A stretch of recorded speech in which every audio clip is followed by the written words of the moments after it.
رجب کے کونڈے بھرنا، یہ بدعت ہمارے معاشرے کے اندر بڑی کثرت کے ساتھ پھیلی ہوئی ہے۔ 22 رجب کو جعفر صادق رحمۃ اللہ علیہ کے نام پر کونڈے بھرے جاتے ہیں، اور اس بدعت کے لیے جھوٹی اور من گھڑت قصوں کا سہارا لیا جاتا ہے۔ وہ قصے ایسے موقع پر پیش کیے جاتے ہیں۔ ایک قصہ یہ پیش کیا جاتا ہے کہ ایک لکڑہارن جو مدینہ میں کسی کے گھر جھاڑو دیا کرتی تھی، ایک مرتبہ جعفر صادق رحمۃ اللہ علیہ نے اپنے دوستوں سے کہا کہ آج 22 رجب کو جو میرے نام کے نظر مانے کونڈے بھرے، وہ جو بھی مراد مانگیں گے ان کی مراد پوری ہو جائے گی۔ اور اس عورت نے ایسا ہی کیا، اس کی مراد پوری ہو گئی، اور اس کا سہارا لے کر کے یہ بدعت و خرافات معاشرے کے اندر ایجاد کر رہے ہیں اور لوگوں میں یہ چیز پھیلائے ہوئے ہیں۔ بڑی تعجب کی بات ہے، آپ اگر غور کریں گے تو اس قصے میں کئی خرابیاں ہیں۔ ایک خرابی تو یہ ہے کہ اس قصے کا ثبوت کہیں بھی صحیح احادیث اور صحیح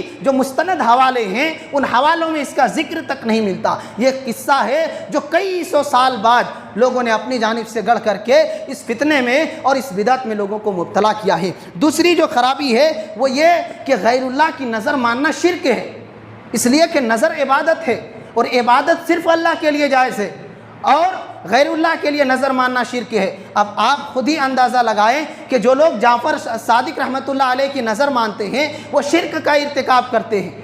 اور تیسری چیز جو یاد رکھنے کی ہے، جعفر صادق رحمۃ اللہ علیہ کوئی عام شخص نہیں ہے، نبی صلی اللہ علیہ وسلم کے خانوادے سے ان کا تعلق ہے۔ حضرت حسین رضی اللہ عنہ کے پڑپوتے ہیں، یہ ان کے والد کا نام محمد باقر ہے، ان کے دادا زین العابدین ہیں، اور ان کے پردادا شہید کربلا حضرت حسین رضی اللہ عنہ۔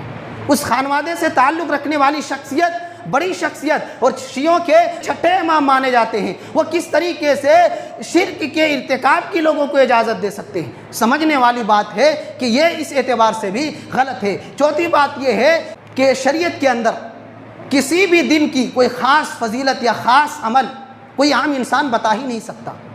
ہم اور آپ تعین نہیں کر سکتے کہ آج کے دن یہ کام دین کے نام پر ہونا چاہیے، یہ عبادت اتنی رکعت کے بجائے اتنی رکعت ہونی چاہیے۔ یہ اختیار اللہ رب العزت نے صرف نبی اقدس صلی اللہ علیہ وسلم کو عطا کیا تھا، اور آپ نے کہیں بھی 22 رجب کے کونڈے بھرنے یا اس طریقے کے بدعت و خرافات اور شرکیہ اعمال کی اجازت آپ نے نہیں دی ہے، لہذا کسی اور کو بھی اس عمل کے انجام دینے کی اجازت مل ہی نہیں سکتی۔ اس لیے جو لوگ یہ کام کرتے ہیں وہ شریعت بنا رہے ہیں، اپنی جانب سے ایک عمل کو دین کے نام پر دین میں داخل کر رہے ہیں، جسے دین قبول نہیں کر سکتا۔ من عمل عملا لیس علیہ امرنا فہو رد، کہ جو کوئی ایسا کام کرے جس کا ہم نے حکم نہیں دیا ہے یا جس کام کو ہم نے کیا نہیں ہے، وہ کام مردود ہے، اس کا ہمارے دین کے اندر کوئی بھی درجہ اور حیثیت حاصل نہیں ہے، وہ ناقابل قبول ہے۔ ایک اور اہم بات، پھر آخر یہ جو 22 رجب کے کونڈے جو منائے جاتے ہیں، کیوں منائے جاتے ہیں؟ جب کوئی بھی چیز نظر نہیں آ رہی ہے، اس کے پیچھے وجہ کیا ہے؟ تو اس کے پیچھے ایک وجہ یہ ہے کہ 22 رجب کی تاریخ یہ وہ تاریخ ہے جس میں خلیفۃ المسلمین امیر المؤمنین صحابی جلیل کاتب وحی اور مسلمانوں کے خلیفہ حضرت امیر معاویہ رضی اللہ عنہ کی وفات کا دن ہے۔ 22 رجب کو ان کی وفات ہوئی تھی، جو مسلمانوں کے خلیفہ تھے۔ اور روافض کی یہ عادت ہے، یہ عقیدہ ہے کہ اکثر صحابہ کرام کو دین سے خارج مانتے ہیں، وہ چند صحابہ کرام کو مومن مانتے ہیں، اور ان سے جو بغض رکھتے تھے۔ ایک بڑی شخصیت جو ان کے سامنے تھی امیر معاویہ رضی اللہ عنہ کی تھی۔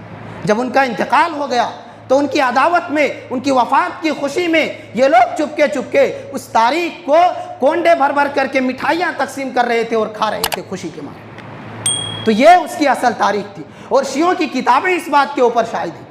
مسلمانوں کی کتابیں تو چھوڑیے، شیعوں کی کتابیں بھی اس بات کے اوپر شاہد ہیں کہ اس کے پس منظر یہی ہیں جو حضرت امیر معاویہ رضی اللہ عنہ کی وفات کے بارے میں ہم نے بیان کی ہے۔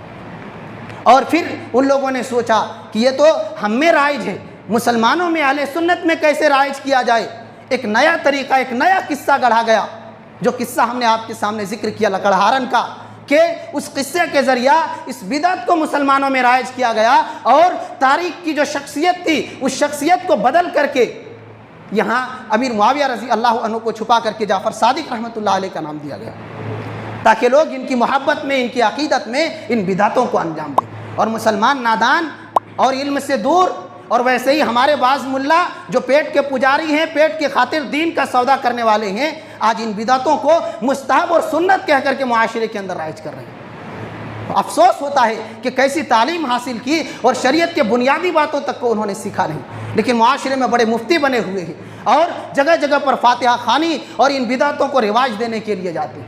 افسوس کا مقام ہے کہ جو اتنی صدیوں کے بعد اور جس کا کوئی بھی سر پیر نظر آ نہیں رہا ہے، وہ ہمارے دین کے اندر شامل کیسے ہو سکتا ہے؟ سمجھنے کی بات ہے۔ جعفر صادق رحمۃ اللہ علیہ کی ولادت رمضان میں ہوتی ہے، 8 رمضان کے اندر، اور وفات شوال میں ہوتی ہے، پھر کس طریقے سے 22 جو تاریخ ہے رجب کی، اس میں کونڈے بھرے جا سکتے ہیں؟ لیکن معاشرے میں رائج ہے، خوب لوگ مستحب کہتے ہیں، اور 22 رجب کی جب تاریخ آتی ہے، یہ مٹی کا ایک برتن لیتے ہیں، اس میں یہ جو میٹھی میٹھی پوڑیاں پکائی جاتی ہیں، لوگوں میں صدقہ و خیرات کے نام سے تقسیم کرتے ہیں، سورہ فاتحہ اس پر پڑھ کر کے پھونکا جاتا ہے، فاتحہ خوانی ہوتی ہے۔ یہ بھی ایک تعجب کی بات ہے کہ ہمارے وہ بھائی جہاں اللہ رب العزت نے اپنے حبیب کی زبانی سورہ فاتحہ کو پڑھنا واجب کیا تھا، وہاں لوگوں کو سورہ فاتحہ پڑھنے سے روکتے ہیں، لیکن جہاں کوئی ثبوت نہیں ملتا وہاں خوب سورہ فاتحہ کا ورد ہو رہا ہے، جگہ جگہ پر فاتحہ خوانی ہو رہی ہے جہاں شریعت میں کوئی ثبوت تک نہیں ملتا۔ یہ بھی افسوس کا مقام ہے کہ شریعت کے نہ سمجھنے کی وجہ سے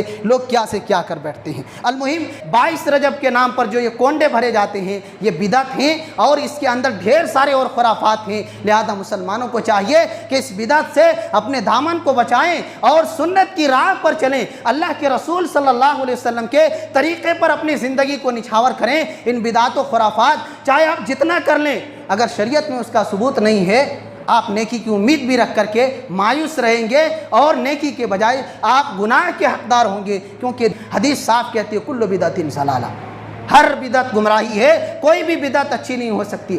دین کا تکمیل ہو چکا ہے، الیوم اکملت لکم دینکم۔ اللہ کے نبی صلی اللہ علیہ وسلم پر یہ آیت نازل کر کے اللہ نے دین کو مکمل کر دیا۔ اس لیے جو اس زمانے میں خاص مہینے، خاص وقت اور خاص دن میں دین اور عبادت نہیں تھا، عبادت کا حصہ نہیں تھا، آج بھی نہیں ہو سکتا ہے۔